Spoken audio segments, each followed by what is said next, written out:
오늘 하나님의 말씀은 복음서 강의 71강째입니다.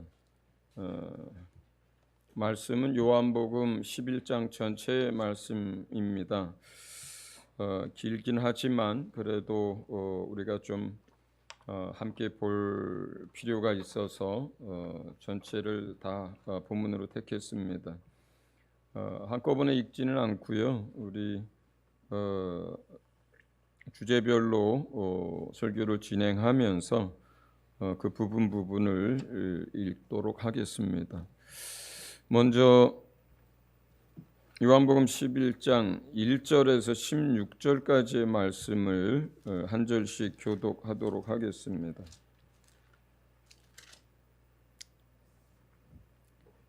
1절부터 16절까지만 먼저 읽습니다. 제가 먼저 읽습니다.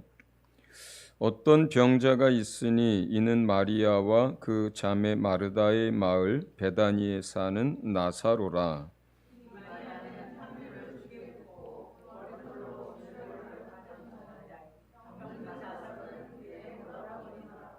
이에 그 누이들이 예수께 사람을 보내어 이르되 주여 보시옵소서 사랑하시는 자가 병들었나이다 하니 예수께서 들으시고 이르시되 이 병은 죽을 병이 아니라 하나님의 영광을 위함이요 하나님의 아들이 이로 말미암아 영광을 받게 하려 함이라 하시더라. 예수께서 본래 마르다와 그 동생과 나사로를 사랑하시더니 나사로가 병들었다함을 들으시고 그 계시던 곳에 이틀을 더 유하시고 그 후에 제자들에게 이르시되 유대로 다시 가자 하시니 제자들이 말하되 라피여 방금도 유대인들이 돌로 치려 하였는데 또 그리로 가시려 하나이까. 예수께서 대답하시되 낮이 12시가 아니냐. 사람이 낮에 다니면 이 세상의 빛을 보므로 실족하지 아니하고 밤에 다니면 빛이 그 사람 안에 없는 고로 실족하느니라. 이 말씀을 하신 후에 또 이르시되 우리 친구 나사로가 잠들었도다. 그러나 내가 깨우러 가노라. 제자들이 이르되 주여 잠들었으면 낫겠나이다 하더라. 예수는 그의 죽음을 가리켜 말씀하신 것이나 그들은 잠들어 쉬는 것을 가리켜 말씀하심인 줄 생각하는지라. 이에 예수께서 밝히시되 나사로가 죽었느니라. 내가 거기 있지 아니한 것을 너희를 위하여 기뻐하노니 이는 너희로 믿게 하려 함이라. 그러나 그에게로 가자 하시니 디두모라고도 하는 도마가 다른 제자들에게 말하되 우리도 주와 함께 죽으러 가자 하니라. 아멘. 나사로를 살리신 사건에 대해서는 여러분들이 모르는 분들이 없을 것 같아요. 또 주일 설교로도 몇 번 했던 기억이 있습니다. 베다니는 예루살렘에서 한 2km 정도 떨어진 예루살렘 가까이에 있는 마을입니다. 예수님이 예루살렘을 명절 때라든가 기회가 있을 때마다 가시면 주로 그 예루살렘 안에서 가르치고 병 고치고 하는 사역을 하셨어도 저녁이 되면 주무시고 할 때는 주로 이 베다니에 와서 주무시고 또 그 다음 날 다시 성으로 들어가셔서 사역을 하시고 이렇게 그 예루살렘으로 가셨을 때마다 그 베다니에서 많이 거하셨습니다. 그 베다니에는 이제 마리아 또 마르다 그리고 오라버니 되는 나사로가 함께 사는 집이 있었습니다. 특별히 이 사람들을 가까이 하셨고 또 귀히 여기셨고 깊이 또 사랑하셨던 것 같습니다. 오늘 본문에 보면 이제 마리아 이야기가 나와서 이 마리아는 향유를 주께 붓고 머리털로 주의 발을 닦던 자요. 이제 이렇게 설명이 돼 있어요. 마리아 자체를. 근데 어떤 사람들은 이 본문 때문에 착각을 좀 하는 경우들이 있습니다. 그래서 향유를 주께 부었던 여자가 한 사람 더 있죠. 어느 마을에 죄를 많이 짓고 살던 여자가 예수님께 향유를 부었던 일이 있습니다.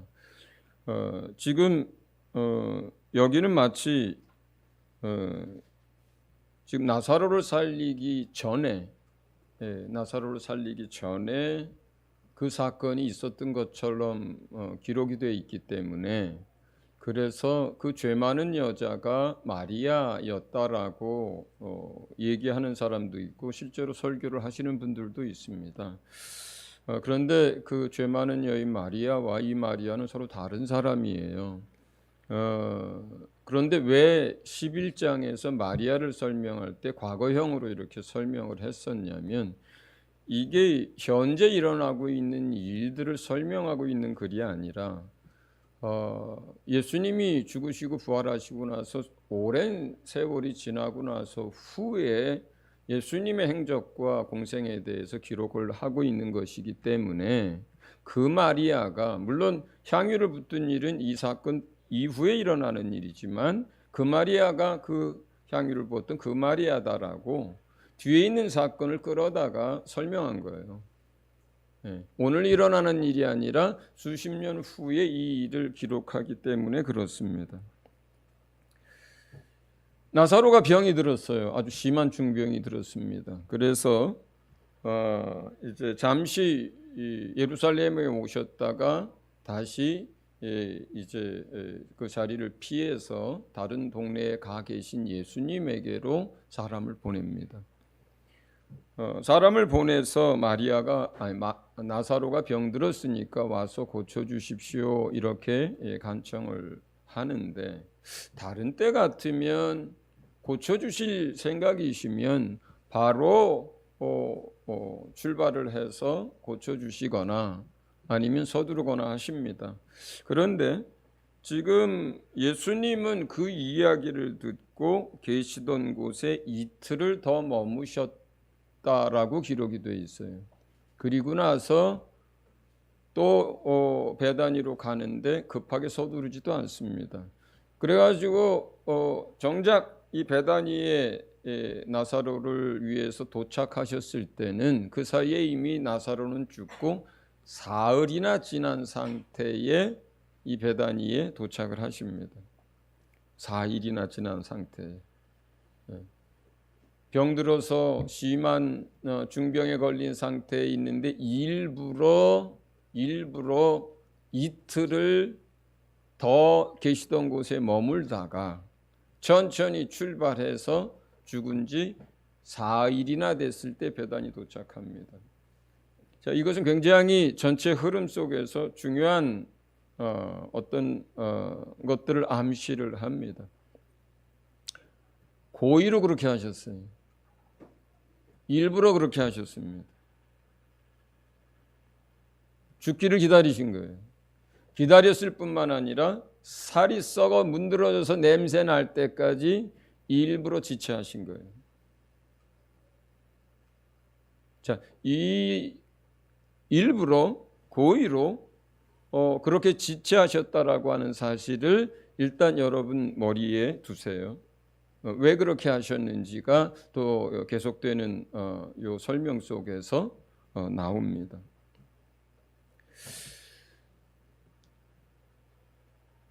이제 며칠 지나서 베다니로 올라가자고 할 때에 예수님의 표현을 보면은 나사로가 잠들었으니까 깨우러 가자 이렇게 얘기를 합니다. 그러니까 아마도 그 마리아 마르다가 예수님에게 사람을 보내고 나서 시간이 얼마 안 돼서 바로 나사로가 죽었던 것 같아요. 근데 예수님은 그 죽은 나사로를 설명할 때 잠들었다 이렇게 표현합니다. 나중에 도마라든가 제자들이 오해를 하죠. 잠들었는데 뭘 깨우러 예루살렘 밑에 베다니까지 그 먼 길을 또 다시 갑니까? 이렇게 얘기합니다. 예루살렘에서 얼마 전에도 우리가 있을 때 돌 맞아 죽을 뻔했는데 또 거기를 가자고 하십니까? 잠들었으면 뭐 실컷 자고 깨어나지 않겠습니까? 이렇게 얘기를 합니다. 우리가 죽음에 대해서 사람의 눈이 아니라 하나님의 시각에서 늘 생각을 할 필요가 있습니다. 육체 죽음이라고 하는 것이 세상 사람들에겐 그것이 전부 다고 그것이 끝이고 그것이 절망이지만 성경에 여러분 이제 기록된 것 같이 하나님 앞에는 모든 사람이 살아 있습니다. 하나님 앞에는 모든 사람이 살아 있어요. 하나님 앞에 그 말은 모든 사람이 죽지 않는다는 뜻이에요. 육체는 흙으로 빚어져서 흙으로 돌아가겠지만 그 사람의 인격, 그 사람의 영혼은 한번 우리가 하나님의 영을 받아서 영적 존재가 된 그 순간부터 영원히 존재하는 항구적 존재가 된 거예요. 그 영원히 존재하는 항구적 존재가 된 이 사람은 죄를 많이 짓든 무엇을 어떻게 하든 소멸되질 않습니다. 영원히 존재합니다. 사람들은 그들이 이성으로 그러한 사실을 인식하지 못하고 사는 사람들이 대부분이지만 그러나 그들의 이성 그 너머에 있는 그들의 영혼은 이 사실을 알고 있죠. 이 사실을 알고 있습니다. 그렇기 때문에 사람들은 자신들의 이성과 자신들이 눈으로 보는 사람들을 바라볼 때는 길어봐야 7, 80년, 100년 살다가 죽는다는 걸 알면서도 영원한 삶을 소망하고 그 영원한 삶을 추구하는 이유가 그들의 이성으로 뭘 알아서가 아니라 그들 이성 너머에 있는 그 영혼이 그 사실을 알고 있기 때문이고 또 그래서 그들의 영혼이 그 영원한 삶을 갈망하고 있기 때문에 그렇습니다. 사람이 죽음을 두려워하는 이유는 죽은 이후에 어떻게 될지 몰라서 두려워하는 것도 있지만 사실은 그들의 영혼이 두려워하는 거예요. 죄의 문제를 해결하지 못하고 하나님과의 관계 문제를 해결하지 못한 상태에서 죽었을 때, 육체가 죽었을 때, 그러나 그 영혼이 영원히 존재하는데 그 육체가 죽은 이후에 하나님과 단절된 상태에서의 영원한 그 시간에 대해서 두려워하는 거예요. 사람들이 정말로 죽음을 두려워하는 이유는 그들이 머리로 알아서가 아니라 그들 마음 속에 그들 영혼이 감지하고 있는 사실 때문에 그런 것입니다.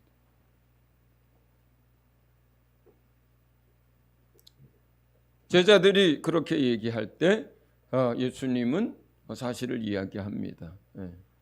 죽었다. 자, 그 다음 본문을 읽어봅니다. 17절부터 32절까지입니다. 제가 먼저 읽습니다. 예수께서 와서 보시니 나사로가 무덤에 있은지 이미 나흘이라.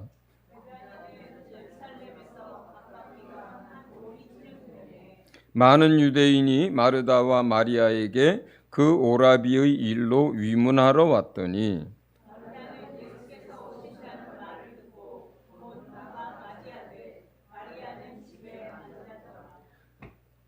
마르다가 예수께 여짜오되 주께서 여기 계셨더라면 내 오라버니가 죽지 아니하였겠나이다.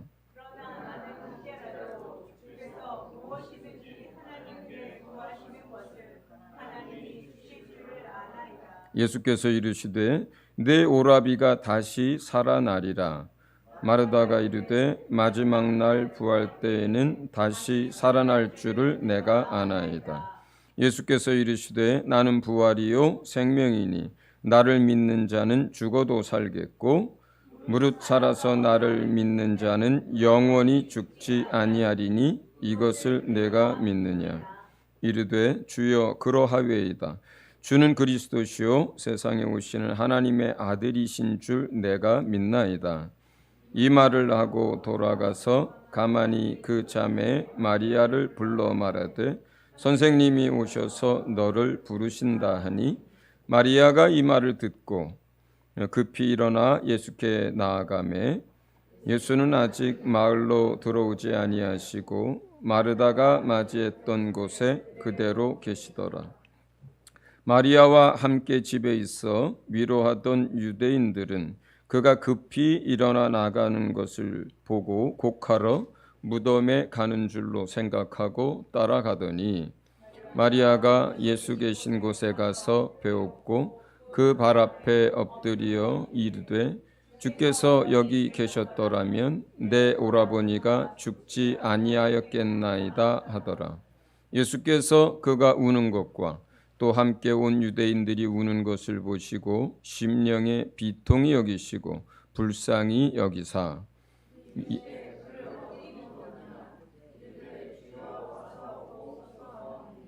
예수께서 눈물을 흘리시더라.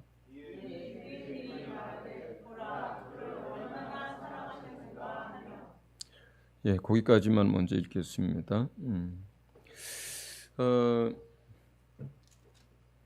예수님이 베다니에 도착하셨습니다. 나사로는 이미 죽었고 무덤에 안치시킨 지 4일이 지났습니다.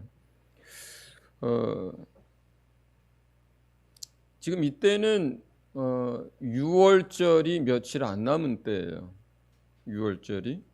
그래서 6월절을 지키기 위해서 원근 각처에서 많은 사람들이 예루살렘에 또는 예루살렘 근처에 있는 마을들에 이제 머물고 있었습니다.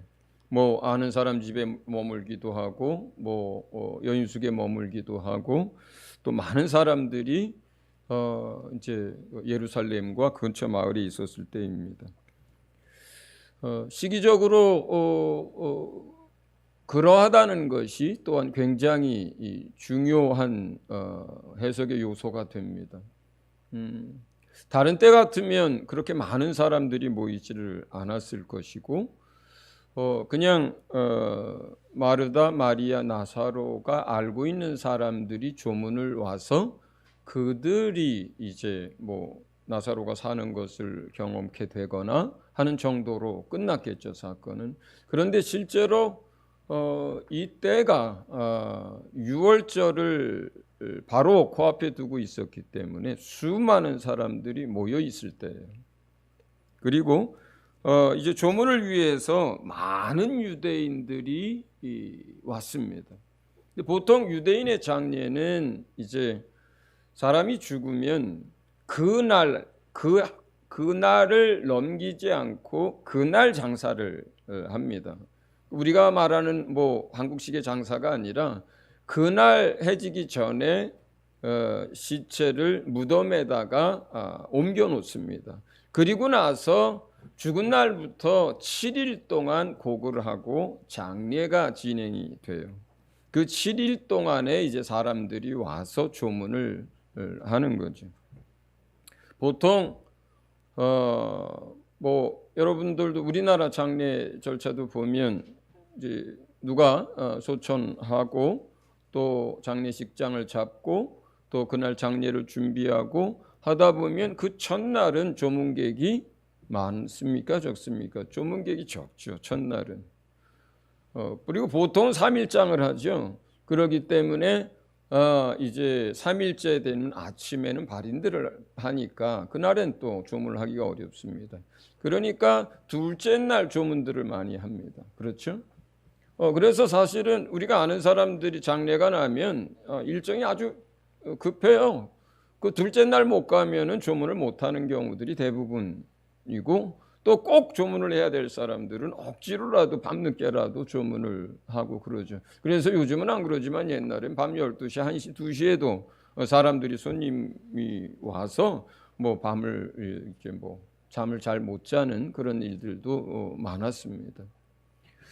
그런데 이스라엘에서는 일주일간 장례를 하니까 이제 요즘처럼 무슨 전화기가 있어서 뭘 하거나 뭐 아니면 우체국에 전보를 쳐서 뭘 소식을 알리는 게 아니잖아요. 그렇기 때문에 사람이 죽으면 그 소식들을 사람들 인편을 통해서 이렇게 알려줘요. 그러면 그 알려지는데 하루 이틀이 걸리죠. 그러면 또 그 사람들이 뭘 하다가 말고 다 놓고 그 소식 얘기 듣자마자 다시 뭐 달려오느냐? 그렇지는 않습니다. 일주일간의 장례 일정이 있다 보니까 보통 그러면 언제 조문객이 제일 많을까요? 3일이나 4일이나 5일쯤 됐을 때 조문객이 제일 많이 모여요. 그래서 그러니까 6월절이라고 하는 때라는 것과 그 다음에 4일째 예수님이 거기에 오셨다라고 하는 것은 6월절 때문에 많은 사람들이 모였을 뿐만 아니라 그 나흘이 되는 그날에 조문객이 제일 많이 와 있는 상황인 거예요. 이것도 계획하신 거예요. 그날을, 그 시간을. 마르다가 먼저 예수님을 맞이하러 나옵니다. 사실 마르다도 정말 귀한 믿음의 사람이에요. 많은 사람들이 마리아와 마르다를 구분해서 뭐 마리아를 굉장히 이렇게 쳐주고 막 그러는데 전혀 그렇지 않습니다. 전혀 그렇지 않습니다. 마르다든 마리아든 나사로든 전부 예수님이 깊이 사랑할 만큼 귀한 믿음의 사람들이에요. 마르다가 뛰어나와서 예수님을 붙들고 울면서 얘기합니다. 이미 죽었습니다. 만일 오빠가 병들은 그 상태에 예수님께서 오실 수 있었다면 내 오빠가 죽지 않았을 것이고 주님이 당연히 그 어떤 중병에 걸렸을지라도 고쳐주셨을 거라고 저는 믿습니다. 그러나 이젠 다 틀렸습니다. 이미 죽었을 뿐만 아니라 이미 나흘이 됐습니다. 슬프고 그리고 아쉬워하고 그리고 예수님 앞에 눈물을 흘립니다. 예수님이 얘기합니다. 나는 부활이고 나는 생명이다. 나를 믿는 자는 죽어도 살겠고 무릇 살아서 나를 믿는 자는 영원히 죽지 아니하리다. 아니하리니 이것을 내가 믿느냐. 25절과 26절이 전체 요한복음 11장의 핵심 메시지가 담겨 있는 거죠. 자, 예수님이 얘기합니다. 나는 부활이다. 나는 생명이다. 이렇게 얘기합니다. 나는 부활이고 나는 생명이다. 그 부활과 그 생명을 그를 믿는 자들에게 주시기 위해서 이 땅에 오신 분이 예수님이세요.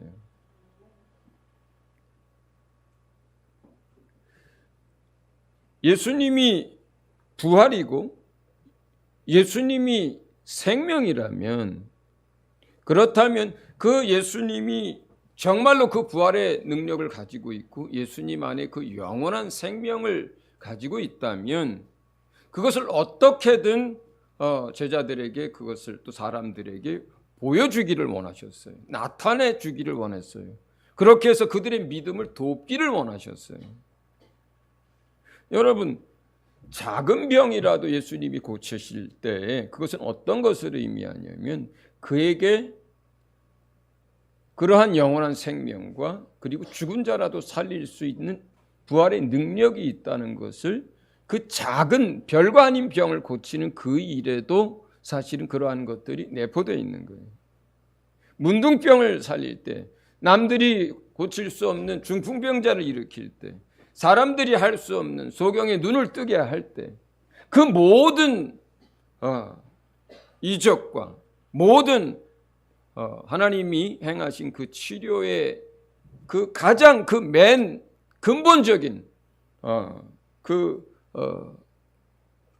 능력 그리고 그 생명, 그것이 무엇이냐면 예수님이 가지고 있는, 또 하나님이 가지고 있는 부활의 능력과 영원한 생명 때문에 그러한 것들이 가능한 것들이에요.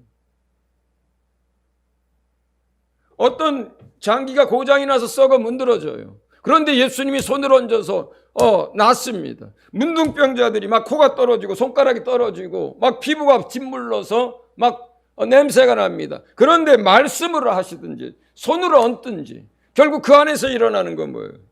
죽었던 것들이, 썩어진 것들이 다시 살아나는 역사들이에요. 그래서 병이 고쳐지는 거예요. 그래서 병이 고쳐지는 거예요.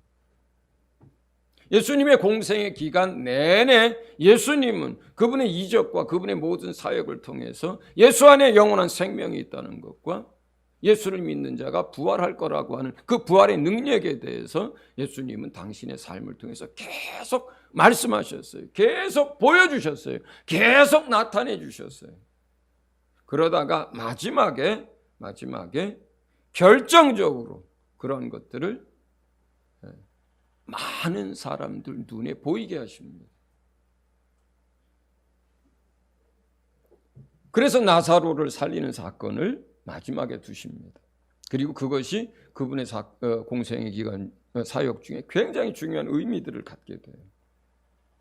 자, 그런데 결국 마르다에게도 예수님이 얘기하는 것은 무엇이냐면, 예수님은 그 안에 영원한 생명이 있고 예수님에게는 부활의 능력이 있는데, 그 영원한 생명과 그 부활의 능력이 너희 것이 되려면 예수님이 묻는 거예요. 그것을 내가 믿느냐? 그것을 내가 믿느냐? 마리아에게 묻습니다. 마르다에게 묻습니다. 그리고 그 주변에서 그 이야기를 듣고 있는 조문은 많은 사람들이 듣게 그 이야기를 합니다. 내가 믿느냐? 수많은 이적들을 나타내시면서 수많은 사람들을 고치시면서 그리고 오늘 나사로를 다시 살리시면서 사람들에게 예수 안에 부활의 능력과 그리고 영원한 생명이 있다는 것을 보여주시는데, 여러분들에게도 동일하게 예수님은 묻습니다. 내가 그것을 믿느냐? 나를 믿으면 죽은 자도 다시 살아나고 살아서 나를 믿으면 영원히 죽지 않는다라고 하는 이 사실, 예수 안에 영원한 생명이 있다라고 하는 것, 예수가 바로 부활이라고 하는 그 사실을 너희는 믿느냐? 믿으면 그 영광을 보리라, 이렇게 말씀을 하세요. 많은 사람들은 우리가 예수님을 믿고 살고 또 부활에 대한 이야기를 하고 예수님 부활에 대한 것들을 또 전하고 하지만, 사실은 예수 안에 이런 정말 영원한 생명과 부활의 능력이 있다라고 하는 이 사실에 대해서 말로는 믿는다고 하고 생각으로는 믿는다고 하지만, 정말로 그것이 그들에게 믿음이 돼서 사는 사람들은, 그리고 정말로 그렇기 때문에 그들의 삶 가운데 이러한 영원한 생명과 부활의 능력이 역사하는 삶을 사는 사람들은 많지 않은 것 같아요. 정말로 우리가 그것을 믿는다면 우리가 우리 육체의 생명과 목숨과 죽음에 대해서 그렇게 연연해하고 그렇게 슬퍼하고 그렇게 종처럼 매여서 살지 않을 수 있을 것입니다. 우리가 정말로 예수가 부활이고 생명이라고 하는 그 사실을 믿는다면 우리가 사람들을 두려워하지 않고 세상에 일어나는 일들에 대해서 염려하고 두려워하지 않을 수 있을 것입니다. 우리가 정말로 그 예수가 부활이고 예수 안에 영원한 생명이 있다는 것을 믿는다면 우리가 세상에서 그렇게 싸우고 핥히고 그렇게 오해하고 상처받으면서 그것으로 인해서 슬퍼하고 그것으로 인해서 우리의 삶이 피폐해져 가지 않을 것이라고 생각합니다. 예수님이 항상 기뻐하라고 했어요. 어떻게 항상 기뻐할 수 있습니까? 모든 일에 감사하라고 했어요. 어떻게 모든 일에 감사할 수 있겠습니까?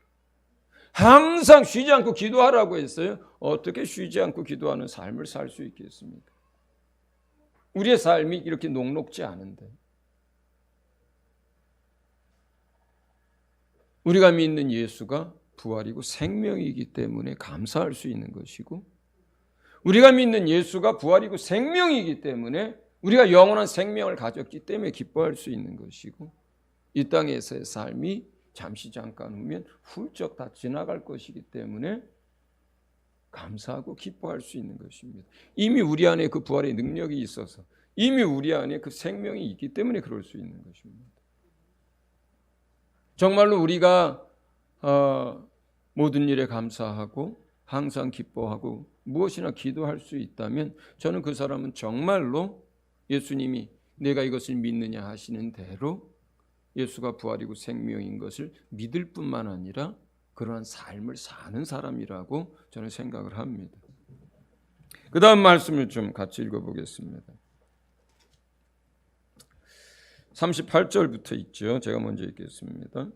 이에 예수께서 다시 속으로 비통히 여기시며 무덤에 가시니 무덤이 굴이라 돌로 막았거늘 예수께서 이르시되 돌을 옮겨 놓으라 하시니 그 죽은 자의 누이 마르다가 이르되 주여 죽은 지가 나흘이 되었음에 벌써 냄새가 나나이다.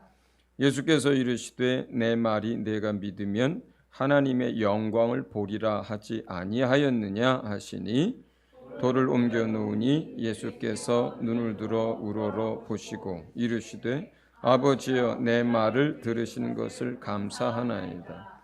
항상 내 말을 들으시는 줄을 내가 알았나이다. 그러나 이 말씀하옵는 것은 둘러선 무리를 위함이니 곧 아버지께서 나를 보내신 것을 그들로 믿게 하려 함이니이다.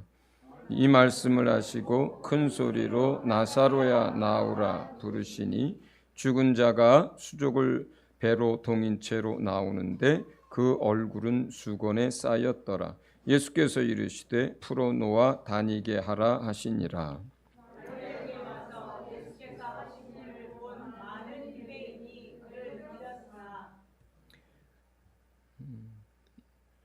일단 44절까지만 읽고 말씀을 먼저 좀 드리겠습니다.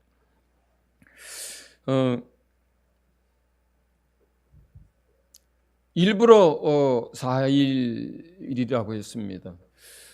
이미 이 시체가 썩어서 주위에 이제 냄새가 나는 상황입니다.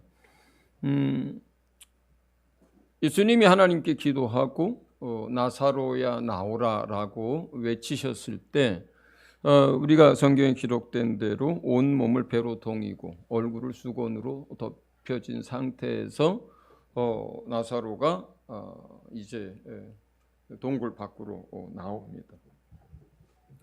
자, 한번 여기에는 우리가 상상력을 좀 동원해 볼 필요가 있어요.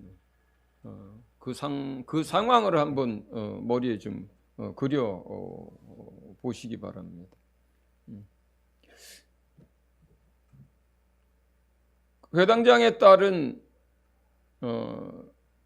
거리가 얼마 안 되는 상태에서 고쳐주기 위해서 갈 때 죽었다는 얘기를 들었고 계속 가서 불과 그러니까 달리다굼하면서 그 어린 딸을 살릴 때까지 시간이 얼마 되질 않습니다. 시간이 얼마 되질 않아요. 뭐 많아봐야 30분. 그렇지 않겠습니까? 예. 가는 중에 죽었다는 소식을 들었으니까 그 마을을. 그래서 마을에 들어가서 다락에 올라가서 그 아이를 살릴 때까지 글쎄요 20분이나 됐을까요? 또 어느 성에서 과부의 아들이 죽어서 나올 때도 마찬가지입니다. 장례 절차라는 게 그 나라는 어떻다 그랬어요? 그날 죽으면 그날 무덤에다 안치를 하거든요. 그러니까 관을 사람들이 메고 나오는데 아직 낮이에요. 그날 죽은 거예요. 몇 시간 전에 죽은 거예요. 그래서 그 관으로 운구하던 그 죽은 사람을 살릴 때도 죽은 지 몇 시간 후의 일이에요. 많은 사람들이 임사체험을 얘기합니다. 임사체험이라는 게 뭐예요? 의학적으로 사망 진단을 받은 상태, 그 이후에 다시 호흡이 돌아오거나 다시 살아난 사람들의 경험 이야기를 임사체험이라고 얘기를 한단 말이에요. 그런 경우 굉장히 많습니다. 우리가 생각하는 것보다 그런 일 굉장히 많이 일어납니다.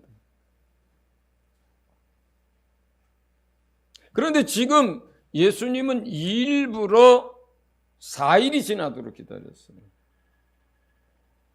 그 누구도 다시 살릴 수 있다, 살아날 거라고 하는 기대를 전혀 할 수 없는 상황이고 이미 몸은 문드러져서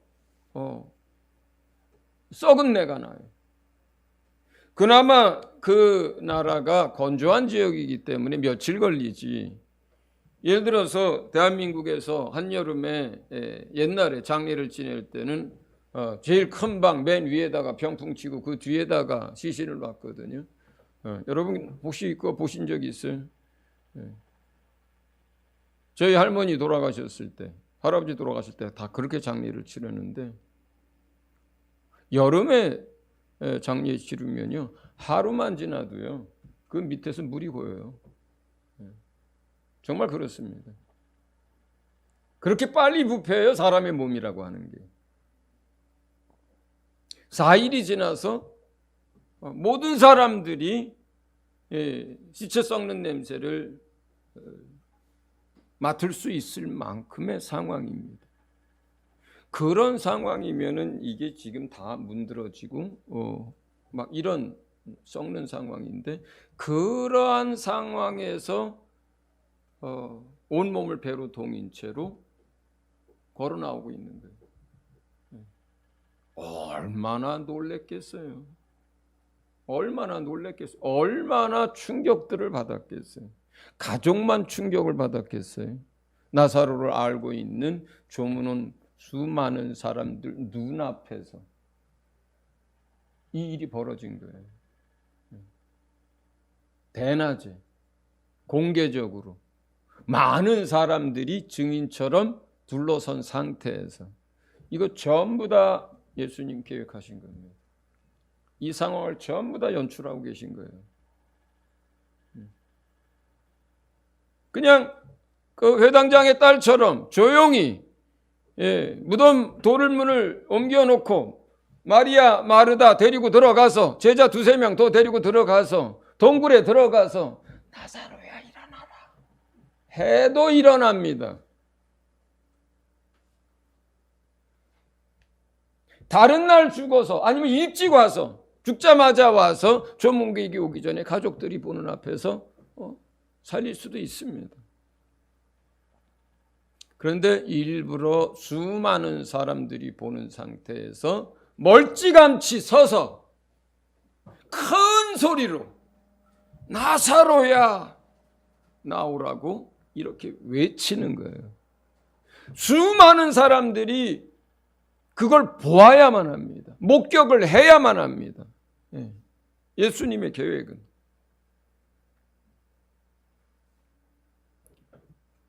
자, 그 다음 말씀 읽습니다. 45절 읽었으니까 46절부터 제가 읽습니다. 그 중에 어떤 자는 바리새인들에게 가서 예수께서 하신 일을 알리니라.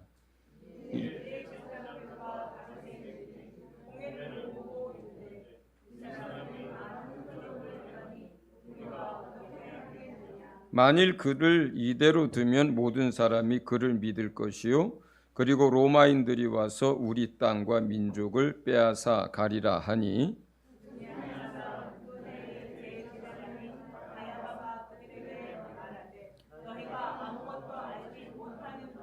한 사람이 백성을 위하여 죽어서 온 민족이 망하지 않게 되는 것이 너희에게 유익한 줄을 생각하지 아니하는도다 하였으니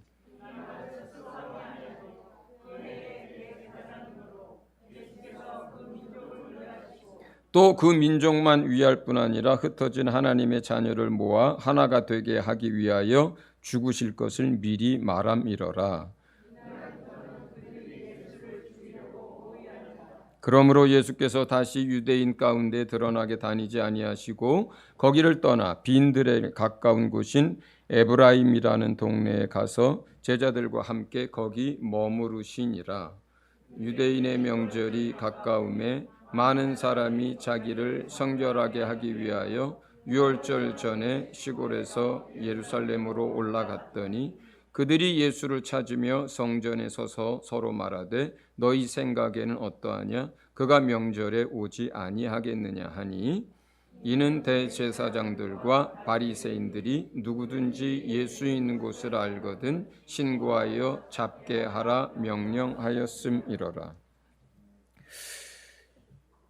이제 그 나사로가 배를 동인 채로 걸어 나오는 이 사건을 목격한 수많은 사람들이 이 일에 엄청난 충격을 받고 이 이야기를 어떻게 했겠어요? 그냥 집에 가서 입 꼭 닫고 문 닫아 걸고 이 일이 어떤 일이 어떻게 이런 일이 생길 수 있을까 뭐 이렇게 고민하고 있었겠어요? 여러분 같으면 어떻겠어요? 여러분이 만나는 사람마다 이 이야기를 하겠죠. 그렇죠? 만나는 사람이 아니라 어떤 사람들은 찾아가서 이 이야기를 할 거예요. 그렇죠? 그렇게 해서 이 나사로가 어떤 상황에서 며칠이나 지난 상태에서 어떤 냄새가 나는데 공개적으로 수많은 사람이 보는 앞에서 돌이 굴려지고 거기에서 배로 동인 채로 걸어 나왔던 이 사건 이야기가 베다니뿐만 아니라 근처 마을뿐만 아니라 명절 때 그 예루살렘에 왔던 수많은 사람들에게 이 이야기가 파다하게 전해집니다. 그리고 만나는 사람들이 모이는 곳마다 이 이야기들이 계속 이 이야기들을 합니다. 한두 사람이 경험한 이야기가 아니에요. 몇 사람이 그냥 어디 구석에서 본 이야기가 아니에요. 공개적으로 수많은 사람이 4일이나 지난 상태에서 일어난 이 일이었기 때문에 이건 정말 그 예루살렘과 근처 마을마다 이 이야기로 가득해진 거예요. 자, 그런데 지금 이렇게 된 이 사건이 결과적으로 어떤 두 가지 결과를 가져오게 되냐면 첫 번째는 하나님이 선지자들을 통해서 예언한 대로 왕이 자기의 성에 들어갈 때 호산나 다윗의 자손이요 하면서 왕을 영접하게 하는 사건을 만들어냅니다. 이것이. 이 일이 있고 나서 며칠 안 돼서 예수님이 예루살렘 입성을 해요. 그런데 예루살렘에 들어간 일이 그 전에도 많은 여러 번에 걸쳐서 들어가셨지만 공생의 기간 중에도 그러나 이제 이 사건 이후에 들어가는 예루살렘 입성은 영적으로 전혀 다른 의미예요. 어떤 의미이냐면 왕이 자기의 성에 자기의 백성들로부터 환송과 찬송을 받으면서 들어가는 그 사건을 만들어내는 거예요. 이때 선지자들을 통해서 나귀를 타고 들어가고 이때 선지자들을 통해서 호산나 다윗의 자손이요 하면서 그 백성이 자기의 왕을 맞아들이도록 예언된 그 하나님의 말씀이 앞에 있는 이 나사로를 살리는 이 사건을 통해서 성취되는 거예요. 제자들뿐만 아니라 수많은 사람들이 앞서거니 뒤서거니 하면서 바닥에다가 옷을 깔고 나뭇잎을 깔고 손을 들어서 찬송하면서 호산나 호산나 찬송하리로다. 이 사건이 그 예루살렘 입성이 주의 말씀이 성취되도록 만듭니다. 두 번째는 이 사건 때문에 오늘 본문에서도 읽은 것처럼 더 이상은 예수님을 그대로 놔둘 수 없다라고 결정적인 판단을 하고 그리고 마음을 먹게 만듭니다. 바리새인들과 제사장들로 하여금. 우리가 본문에서 이렇게 나와 있어요. 48절에 보면 만일 이를 그대로 두면 모든 사람이 그를 믿을 것이요. 그리고 로마인들이 와서 우리 땅과 민족을 빼앗아가리라. 자, 웃기는 얘기죠. 이미 그 땅, 그 민족 로마 식민지예요. 그런데 뭘 뺏긴다는 거예요? 말은 우리 민족, 말은 우리 땅 얘기를 하지만 사실은 뭡니까 이게? 자기들의 땅과 자기들의 기득권과 자기들이 가지고 누리고 있는 그 모든 것들에 관한 거예요. 사실은 제사장들이 누리고 있는 것, 사두개인들이 누리고 있는 것, 바리새인들이 누리고 있는 그들이 누리고 있는 이 모든 것들을 예수를 그냥 놔두면 결국 이 모든 것들을 자기네들이 다 뺏기게 생겼다라고 이해하게 만듭니다. 50절에는 한 사람이 백성을 위하여 죽어서 온 민족이 망하지 않게 되는 것이, 이런 표현을 해요. 무슨 온 민족입니까? 이미 망한 민족인데. 본인들 얘기하는 거예요. 예, 요즘 세상의 정치가들도 이렇게 표현들을 많이 하죠. 사실은 본인들의 기득권과 본인들의 것들을 보호하기 위한 것인데 나라 핑계대고 민족 핑계대고 서민 핑계대는 것처럼 그렇게 얘기하는 거예요. 바리새인들 입장에서도 그렇고요, 제사장 입장에서도 그렇고요. 자, 뭐예요? 더 이상은 용납할 수 없는 지경으로까지 가게 만들어요, 예수님이. 그래서 53절에 이날부터는 그들이 예수를 죽이려고 모의하니라, 이렇게 기록이 되는 거예요. 이렇게 예수님을 수많은 사람들이, 나사로를 살린 사건으로 수많은 사람들이 이분은 정말 우리의 왕인가 보다, 그리스도인가 보다, 정말로 이분이 우리를 구원하실 분인가 보다, 이렇게 흥분도 하게 만들지만, 그러나 또 한쪽에 종교 지도자, 사회 지도자, 기득권을 가지고 있었던 제사장들과 사두개인들에게는 더 이상은 물러설 수 없는 상황으로 만드는 거예요.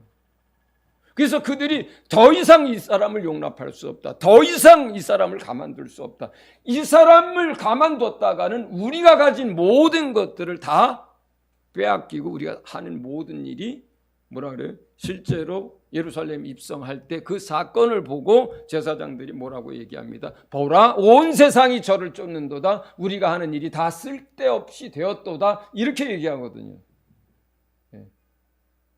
요한복음 12장에. 그 나사로를 일부러 죽게 놔두고 일부러 4일이나 지체해서 일부러 사람들이 제일 많이 모이게 만들고 일부러 유월절 직전에 나사로를 공개적으로 이렇게 살리는 그 일을 통해서 예루살렘을 왕으로서 입성하게 되고, 그리고 종교 지도자들에 의해서 확실하게 마음을 먹게 만들고 모의를 하면서 어떻게 죽일까, 언제 죽일까, 이것을 시작하게 만드는 사건이 이 사건이에요.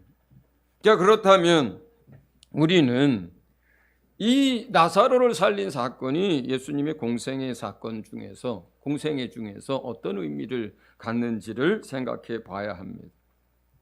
결국 이거는 뭐냐면 예수 그리스도께서 하나님이 계획하신 그 계획을 따라서 본인이 선택한 죽음이라는 거예요. 힘이 없어서 지도자들에게 잡힌 게 아니고, 뭐가 어떻게 잘못되고 꼬여서 총독에게 불려가서 재판을 받게 된 게 아니고요. 일부러 그렇게 하신 거예요, 처음부터. 왜? 내가 왕으로서 내 성에도 들어가야겠고, 내가 죽임을 당해야 하겠고, 이 두 가지 일들을 다 성취를 하셔야만 했거든요. 그래서 계획한 것, 고의로 이렇게 한 것, 이런 모든 것들 이렇게 진행시켰다는 건 뭐냐면 예수님 자신이 그 죽음을 선택하고 예수님 자신이 아버지의 뜻을 따라서 그렇게 그 길을 갔다는 것을 의미해요. 왜요? 예수 안에 있는 그 생명, 예수 안에 있는 그 부활의 능력을 저와 여러분에게 주기 위해서. 예수 안에 있는 그 생명과 예수 안에 있는 그 부활의 능력을 저와 여러분에게 주시기 위해서 선택한 죽음이에요. 그분이 그 죽기로 작정했고 죽음을 선택하셨고 그 길을 가신 거예요. 그 길을 가신 거예요. 사도 요한은 이러한 사실 때문에 지금 11장에서 요소마다 그러한 표현들을 계속 하고 있는 거예요. 6월절이 되었으므로 사람들이 많이 모였고, 죽은 지 나흘이나 되었고 냄새가 나고, 그리고 또 조문객들이 그렇게 많이 모였고, 그리고 이틀을 더 유하시니라. 이런 표현들이 예수님이 아버지 하나님의 뜻을 따라서 저와 여러분에게 그 부활의 능력, 그 영원한 생명을 주시기 위해서 예수님 자신이 그 죽음을 선택하고 죽음을 당하기 위해서 이와 같이 연출하고 계획하고 고의성을 가지고 의도적으로 지금 이 사건을 벌이신 거예요. 그래서 죽은 나사로가 살아나는 그 일이 하나님의 영광을 위하여 예비된 그 일인 겁니다. 그래서 자, 우리는 이제 우리 안에 우리가 예수님을 믿음으로 예수 그리스도의 생명이 우리 안에 있고, 그리고 주께서 오시는 그 날에 주님처럼 우리가 부활할 것입니다. 예수님은 이러한 일들을 하실 수 있는 분이라고 하는 이 사실을 공생의 마지막에 죽은 나사로를 살리는 그 일을 통해서 우리에게 보여주시고 계신 거예요.